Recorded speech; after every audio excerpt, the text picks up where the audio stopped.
On my wedding day, I lost a game and had to feed his childhood friend alcohol mouth to mouth. In response, I turned around and kissed his best man, leaving everyone at the ceremony in shock. Mason and I had been in love for 8 years, and we finally held our wedding on National Day. I wore a bright suit, waiting quietly in the room for him to come. After waiting for a long time without seeing anyone, I heard a burst of cheers from outside. Looking up, I saw that it was my groom, Mason, and his childhood friend Claire. They had lost a game and had to face the punishment. There was no rush. Mason picked up the glass from the table, filled his mouth with wine, and kissed Claire's lips. Their lips and tongues touched, making a sound, and the wine soaked their collars. It took them a good 10 seconds before they separated. Claire's face was flushed, and her lips were bright red and slightly swollen. Everyone in the room turned to look at me. Their gazes were filled with mockery, sympathy, and schadenfreude. Claire's hand was still on Mason's waist as she looked at me intently, without letting go. With no trace of guilt, and even with a hint of provocation, Claire laughed at me and said, "I was just helping you test the wedding game. Don't be mad." I wanted to ask what kind of game would make you feed someone else's husband wine mouth to mouth at a wedding, but I kept my thoughts to myself. Surprisingly, I didn't feel angry at all. Instead, I felt a strange sense of relief. But my best friend didn't feel the same. She rolled up her sleeves, ready to start a fight. Mason stepped in front of Claire, glaring at me.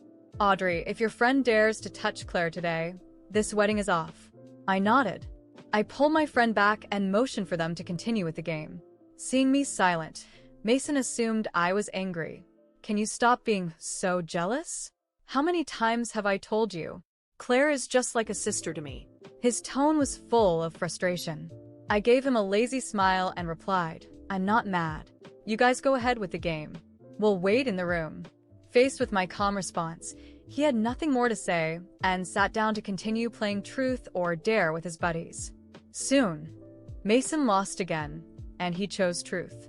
Claire quickly took the chance to ask a question, looking at him tenderly. "If Audrey weren't here, would you marry me?" As she spoke, she pulled out a black duffel bag from behind her, revealing stacks of $100 bills inside. "There's $200,000 in here. It can't be a dowry, so just take it as a gift." Faced with this unexpected scene, Mason froze for a moment, but quickly regained his composure. Looking moved and emotional amid the shocked gazes of the crowd, he slowly nodded and said I would. Everyone's eyes were filled with shock as they all turned to look at me. I got up from the bed, hiding my entertained expression, and began clapping.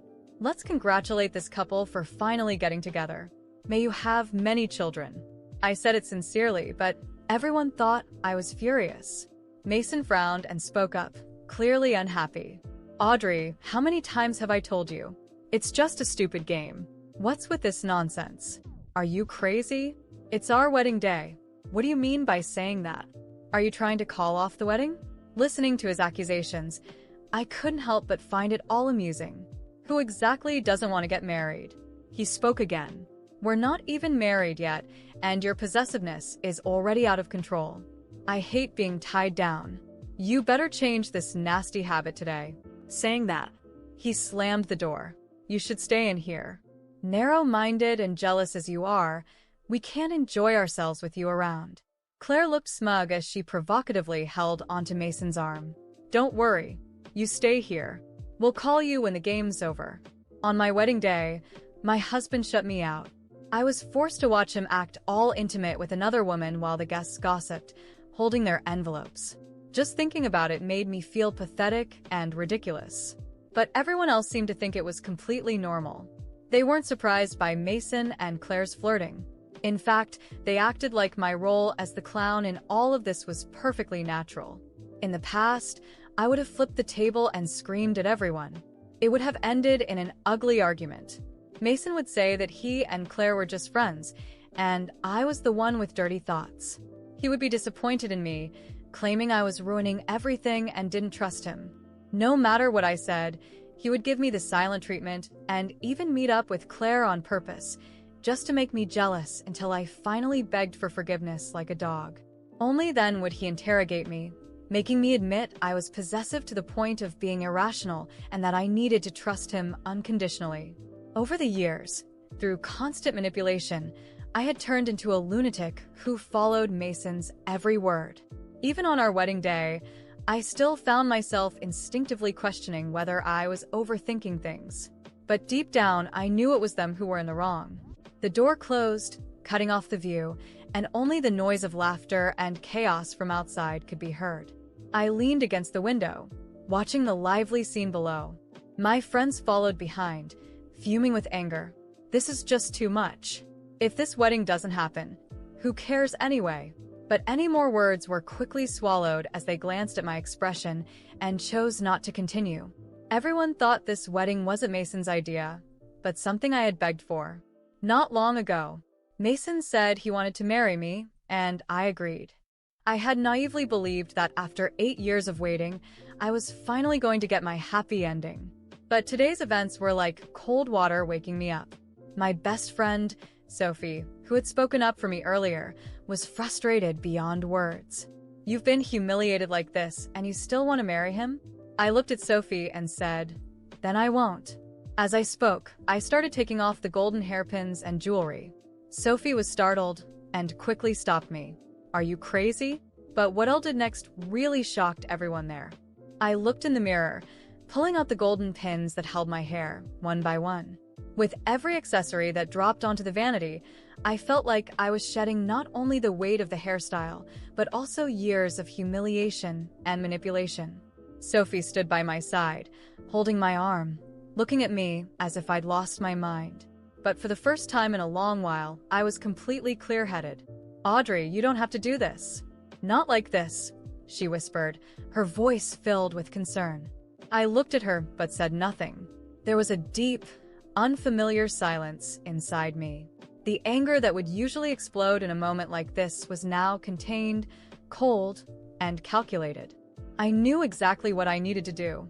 There were no more tears to shed, no more fights to be had. I was exhausted. 8 years. 8 years of my life wasted, waiting for a future Mason had never intended to give me. I removed the last pin, letting my hair fall loosely over my shoulders. Sophie watched, restless. "What are you going to do?" she asked anxiously. "What I should have done a long time ago," I replied, standing up from the chair at last. The moment I opened the door to the room, more laughter echoed from the hall. Mason was sitting there, next to Claire, laughing loudly, with everyone around them cheering him on. They didn't have a single worry. To them, I was nothing more than an obstacle to their fun.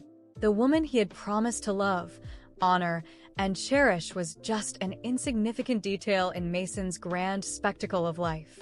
I walked down the corridor and into the hall with steady steps. The people around stopped laughing, turning to look at me, not with concern or respect, but with sheer curiosity. I was the main act in the circus Mason had created. And like the expert manipulator he was ready to ridicule me publicly if I dared to explode. But I wouldn't give him that satisfaction. Mason looked at me with a smug smile. "Oh, you finally came out? I hope you've cooled off," he said, holding Claire's hand as if nothing was out of the ordinary. "I have," I said, my voice calm, almost unsettlingly so. "And I've made a decision." Mason raised an eyebrow, intrigued. "Oh yeah? And what's that?" "I'm not marrying you." A heavy silence fell over the room. All eyes were on us, like an audience witnessing the climax of a long-awaited drama. Mason's smug expression faltered for a second, but he quickly recovered it. "Don't be dramatic, Audrey. It's just a game, remember? You're overreacting." "No, Mason." "The overreaction was believing you loved me. The mistake was thinking you could ever be a man worth respecting. But the truth? The truth is you never intended to be. And you know what? I'm done being the clown in this relationship." Claire tried to hide her grin, but failed miserably. She looked satisfied with herself, as if she'd won some kind of competition. I stared directly at her, unblinking, and continued. "You can have him, Claire. He's exactly your level. Two selfish cowards who deserve each other." Her grin vanished, replaced by a flicker of annoyance. Before she could respond, I turned to Mason. "And you? Good luck." I hope she treats you the same way you treated me all these years. Maybe, when it's too late, you'll finally realize what you lost." He started to get up, but I raised my hand to stop him. No. There's nothing left to say. The show's over for me. I turned toward the guests, most of whom held envelopes stuffed with money, their eyes wide with shock. Oh, and for those who brought gifts, leave them with a happy couple. They need them more than I do. And with that, I walked out of the hall, feeling all their stunned gazes trailing behind me. Sophie hurried after me, unable to hide her proud smile. "I've never been so proud of you," she said. I exhaled, but it was a breath of relief, not sorrow. "So am I, Sophie." So am I. We walked together into the night, the cool air wrapping around me like a liberating breeze. For the first time in a very long while, I felt like I could breathe. There were no more doubts, no second-guessing what I should have done or said. I was free. As I walked out of that hall, something inside me shifted. For years, I had been nothing more than a puppet in Mason's hands, trapped in a never-ending cycle of empty promises and emotional manipulation. But now I was free, and not just free to move on. Free to make sure he never forgot the mistake of underestimating me. Sophie followed me to the parking lot, the cool night breeze cutting through the silence between us. I stopped in front of her car, and, for the first time in a long while, I let out a low, bitter laugh. She looked at me curiously, but didn't say a word. I knew what I was about to do wouldn't make sense to many people, but I didn't care. This night wasn't going to end peacefully. Not for Mason. "It's starting, Sophie," I said, looking her straight in the eye. "This is the last time anyone laughs at me without consequences." She smiled back, the kind of smile only a true friend can give. She knew that whatever I was planning wasn't reckless. Sophie had watched me silently for years as I lost parts of myself for a love that never really existed. But tonight would be different. "What do you need?" she asked without hesitation. "First, I need time. Enough time for him to think he's gotten away with it." The following week, I cut all contact with Mason and anyone connected to him. I disappeared without explanations, leaving no trace. I let him believe that my departure was impulsive, something he could ignore and move on from. That's how Mason dealt with everything. He ignored it until reality vanished. And for a while, that's exactly what he did. I knew he'd move in with Claire as soon as he could. He was predictable, a walking cliché who thought he was special. Tracking their every move was easy, thanks to Claire's obnoxiously public social media posts. Pictures of vacations, expensive dinners, and sickly sweet captions that made anyone want to gag. The perfect life, or so they thought. Meanwhile, I quietly laid the groundwork for my plan. I went back to school and built something Mason never thought I was capable of, a small consulting firm dedicated to helping women in situations similar to mine. Success came quickly. Within months, I had a solid network of clients and contacts. Each woman who came to me became another piece in the puzzle of my revenge. At the same time, I started gathering information, nothing obvious, just small details about Mason and Claire's finances, their lifestyle, and, most importantly, their debts. Mason had always been terrible with money, and Claire, even worse. It didn't take long to discover they were teetering on the edge of financial ruin, sustaining their flashy lifestyle with loans and empty promises. And that's when I made my move. I sent Claire an anonymous message, hinting at a secret about Mason, that he had still been in contact with me all along. It wasn't true, of course, but Claire was predictable. She confronted him within hours, and the fights began to spiral out of control. Every word she hurled at him was another dagger in the fragile trust they had built. Mason tried calling me several times, but I never answered. With each attempt, I knew he was losing control, something he despised. His insecurity festered like poison. Meanwhile, Claire began to pull away, unable to handle the idea that Mason had never truly loved her. The happy social media posts slowed down. The vacation stopped. The fairy tale they tried to sell to the world was falling apart, and I had barely started. Then I went after their weakest point, the house they had bought together. Using the information I had gathered, I discovered they had used the house as collateral for a loan they couldn't afford. With the help of contacts from my consulting network, I quietly purchased the debt.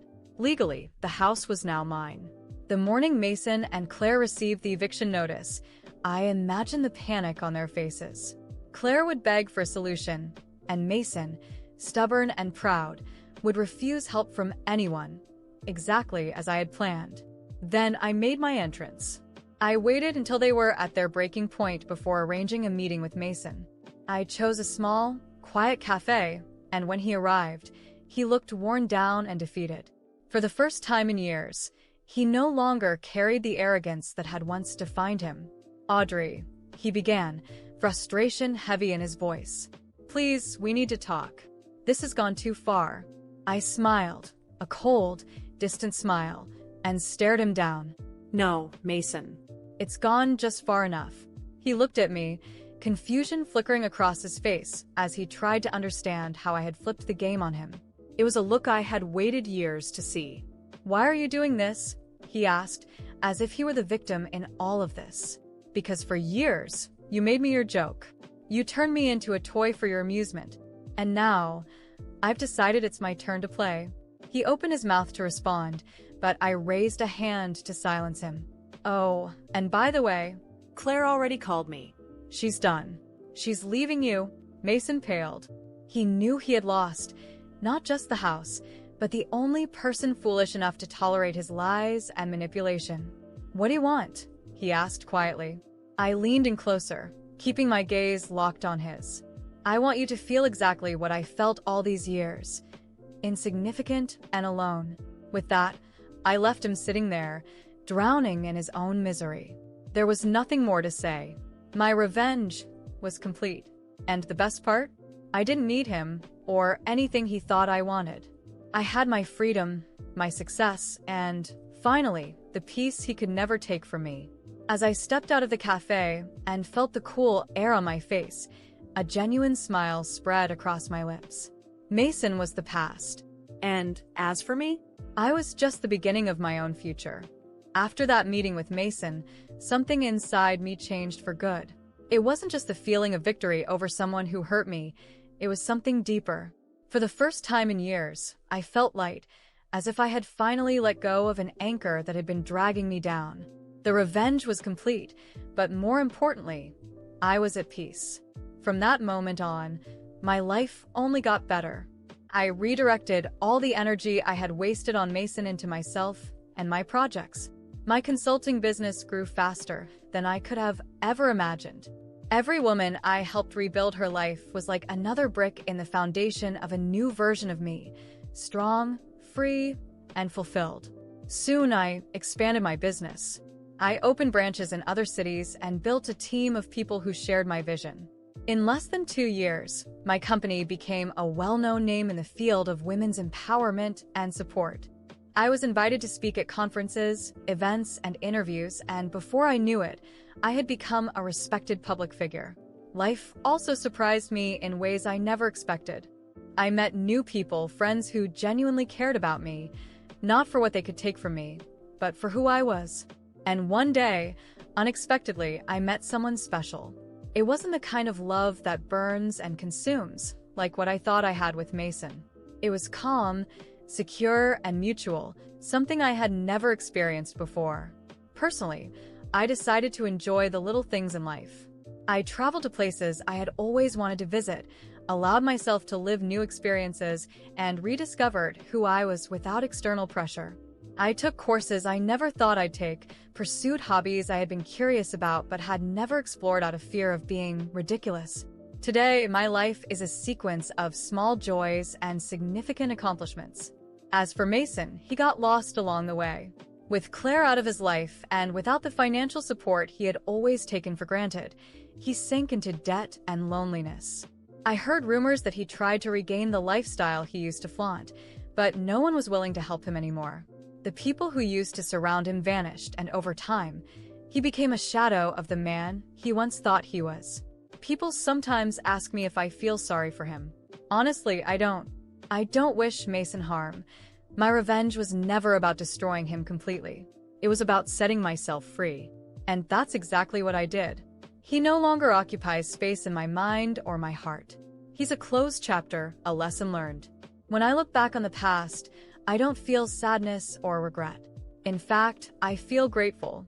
Grateful for having gone through it all, and, most of all, for having had the courage to turn the page and rewrite my story.